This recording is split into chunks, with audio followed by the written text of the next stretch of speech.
Ternyata ya, kalau kita mau, kan orang bercanda teh pengen semangat lagi nih, biar nggak bosen. Bercanda mah untuk menghilangkan sedih, bercanda mah untuk menghilangkan stres, bercanda supaya dapat energi baru kan. Ternyata ada yang lebih efektif daripada bercanda kalau kita pengen semangat lagi. Kalau kita pengen survive dari sebuah masalah, ada yang lebih efektif daripada bercanda. Walaupun bercanda itu boleh. Apa yang lebih efektif? Menangis. Menangis itu, menitikkan air mata itu lebih powerful daripada tertawa. Cuman kita sering memilih tertawa daripada menangis. Sama kayak orang lebih senang minum kopi walaupun minum kopi itu boleh daripada minum air putih. Padahal lebih menyehatkan minum air putih. Cuma kan gak ada sensasinya. Tapi kalau kita bisa mengubah mindset kita, kalau orang teman-teman nanya, ngopi yuk gitu kan gitu ya. Minum air putih yuk kan gitu ya. Bisa gak sih kita ngomong kayak gitu? Nah ini mengubah mindset nih. Kalian lagi ngapain? Lagi minum air putih. Pasti dibilang, gak seru ah. Kalau kalian lagi ngapain? Lagi ngopi. Di mana? Di kafe. Lagi ngapain? Lagi minum air putih. Di mana? Di beer house. Di beer house minum air putih. Kan? Ini kan keren nih. Minumnya air putih. Di beer house minum air putih. Di kafe minum air putih. Kalau yang masih beer house ya. Tapi kalau bisa gak usah. Terus di tempat apa? Dimanapun. Lagi, hari ini belum minum air putih gitu. Bukan hari ini belum ngeteh, belum ngopi. Pagi-pagi dihidangin kopi sama istri kita. Papa mah sekarang udah gak minum kopi. Papa mah malamnya menangis, siangnya minum air putih. Kan gitu ya. Wah itu keren tuh. Malamnya nangis, siangnya minum air putih. Berarti papa udah gak bercanda dong. Enggak menangis gitu. Jadi air mah nangis tapi sambil tersenyum. Mana nangisnya ya. Coba kita ubah mindset dari boleh minum air putih, tetapi boleh minum kopi, tapi yakinlah air putih lebih baik daripada kopi. Makanya Nabi mengatakan air itu tahurun, air itu bersih dan membersihkan. Air itu bersih dan membersihkan, dan memang secara medis, secara kedokteran, secara biologi juga air putih paling baik untuk tubuh kita. Sangat menggantikan energi tubuh kita. Tapi kalau kopi sensasi itu, walaupun tetap baik kalau nggak banyak gulanya. Yang masalahnya kalau kebanyakan gula. Jadi gula yang dikopiin, bukan kopi yang digulain, saking manisnya. Nah, bercanda dengan menangis juga ibaratnya sama. Boleh bercanda, tapi porsinya cuma seperti minum kopi. Jangan minum kopi aja, habis makan ngopi, sebelum makan ngopi, mau jalan ngopi aja sehari sampai 2 liter. Ada nggak sih orang yang ngopi 2 liter dan sehat nggak sih? Ngopi kalau segelas, secangkir masih sehat nih.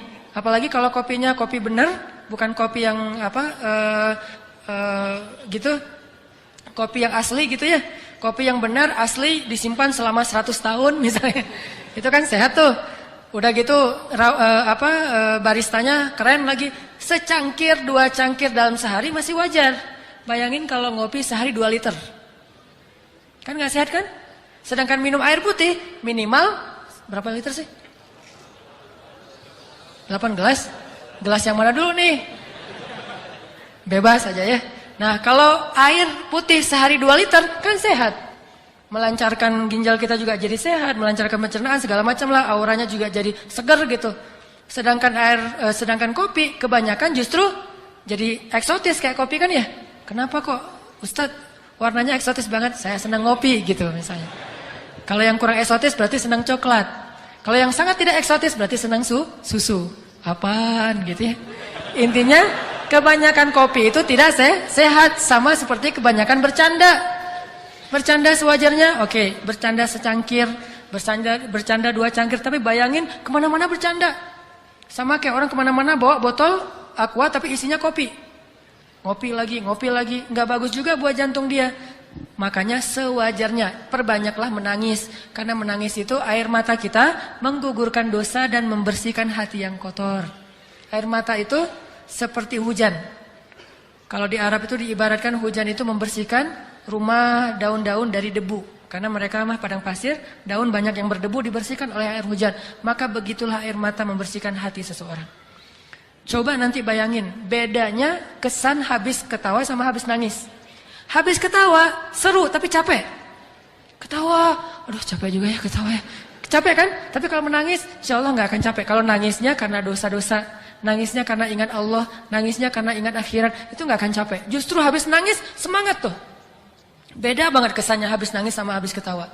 Makanya ketawanya jangan kebanyakan. Nabi mengatakan, kalau kalian melihat apa yang aku lihat, kalian akan sedikit tertawa. Boleh ketawa tapi sedikit. Dan banyak menangis. Makanya kalau teman-teman belajar, saya juga lagi belajar nih. Lagi galau, nangis. Gak apa-apa, nangisnya tapi bukan karena masalah itu. Karena ya Allah, ingat dosa-dosa, ingat akhirat. Baca ayat-ayat tentang La uqsimu biyaumil qiyamah wa la uqsimu bin nafsil lawamah. Kita baca ayat itu, kita renungin, nanti saya pada hari itu gimana ya nasib saya? Coba bayangin nasib kita ketika bangkit dari kubur, kita jadi apa tuh? Ketika bisa menangis, berarti mata kita termasuk mata yang diberkahi.